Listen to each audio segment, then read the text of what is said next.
कानून व्यवस्था पूरी तरीके से ध्वस्त हो चुकी है। जहर देकर के मारने की साजिश का जो आरोप था, इस घटना से सच साबित हुआ।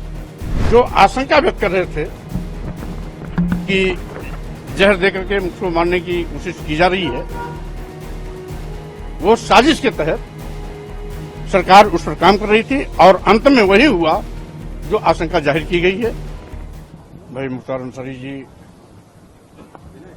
लंबे अरसे तक हम लोग विधानसभा में साथी रहे हैं, कई बार के विधायक रहे और एक समय था जब हम लोग पार्टी में भी साथ साथ थे। तो स्वाभाविक रूप से जिस तरीके से सरकारी तंत्र ने सारी नैतिकता बलाए ताक रखकर उनके साथ घटिया मानसिकता के साथ काम किया है, अत्यंत निंदनीय है। आज पूरे प्रदेश में सरकारी अराजकता का बोलबाला है। न्यायपालिका भी सरकारी अराजकता के सामने घुटना टेक चुकी है। जो काम न्यायपालिका को करना चाहिए, आज सरकारी तंत्र खुद सरकारी गुंडा तंत्र के बलबूते उस काम को अंजाम देने में लगी हुई है। हम अपराधी हैं या नहीं हैं, ये फैसला न्यायपालिका को करना होता है। न्यायपालिका दंड भी सुनिश्चित करती है, किसे क्या दंड दिया जाना है। लेकिन आज न्यायपालिका को भी दरकिनार कर जिस तरीके से उत्तर प्रदेश की सरकार अराजकता के रास्ते पर आगे बढ़ रही है, कानून व्यवस्था पूरी तरीके से ध्वस्त हो चुकी है, कानून नाम की कोई चीज नहीं रह गई है। और मुख्तार अंसारी जी ने जिस तरीके से जेल में जहर देने का आरोप लगाया था, यहां तक कि माननीय सर्वोच्च न्यायालय में उनकी याचिका भी इस आशय की पड़ी हुई है। जहर देकर के मारने की साजिश का जो आरोप था, इस घटना से सच साबित हुआ कि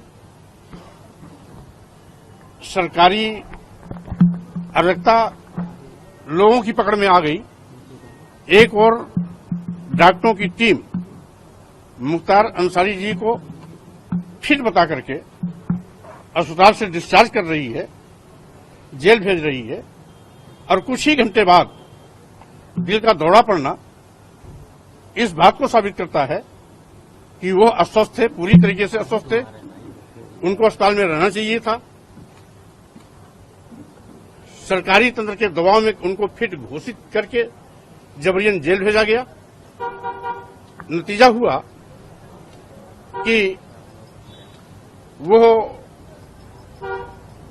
जो आशंका व्यक्त कर रहे थे कि जहर देकर के मुझको मारने की कोशिश की जा रही है, वो साजिश के तहत सरकार उस पर काम कर रही थी और अंत में वही हुआ जो आशंका जाहिर की गई है। ये बहुत ही दुखद है, घटना है। मैं परिवारजनों को शोक संवेदना व्यक्त करने के लिए यहां पर आया हूं। और जिस तरीके से आज सरकारी तंत्र स्वयं अराजकता के रास्ते पर जा रहा है, ये प्रदेश और देश का भी दुर्भाग्य है कि जिनको कानून की रक्षा करनी चाहिए, जिन्हें न्यायपालिका में विश्वास करना चाहिए, उनका विश्वास न्यायपालिका में नहीं है, उनका विश्वास सरकारी गुंडइज्म पर है। तो स्वाभाविक रूप से ये बहुत दुखद है, इसकी मैं घोर निंदा करता हूं। अंतिम संस्कार में जिस तरीके से जिला प्रशासन का कदम सामने आया है, वीडियो वायरल हुआ है, इसको देखते हुए क्या बताएंगे कि क्या इस तरह के जो जिला प्रशासन की रवैया है ये उचित है? देखिए, जब पूरी उत्तर प्रदेश की सरकार खुद अराजकता के रास्ते पर चल रही है, तो उनके अधीन प्रशासनिक अधिकारी भी सरकार के इशारे पर इस प्रकार की बचकानी हरकत करते नजर आ रहे हैं।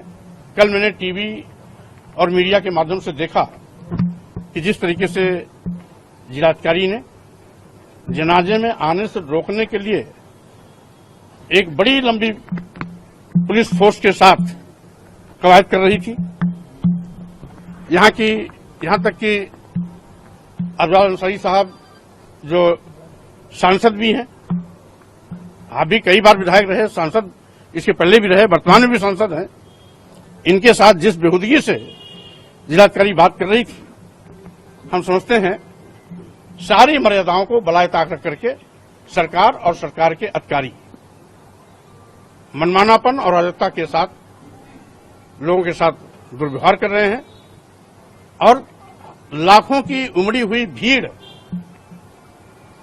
इस बात की गवाह है कि मुख्तार अंसारी की वो लोकप्रियता थी जिसके नाते आसपास से लाखों की भीड़ उमड़ के आई थी। तमाम प्रशासनिक तंत्र के रोकने के बावजूद भी लाखों का हजूम उमड़ा, ये उनकी लोकप्रियता को जाहिर करती है। और साथ ही साथ मुख्तार अंसारी के साथ जेल में, अस्पताल में जो कुछ भी सरकारी तंत्र द्वारा किया गया है उसका आक्रोश भी दिखाई पड़ा।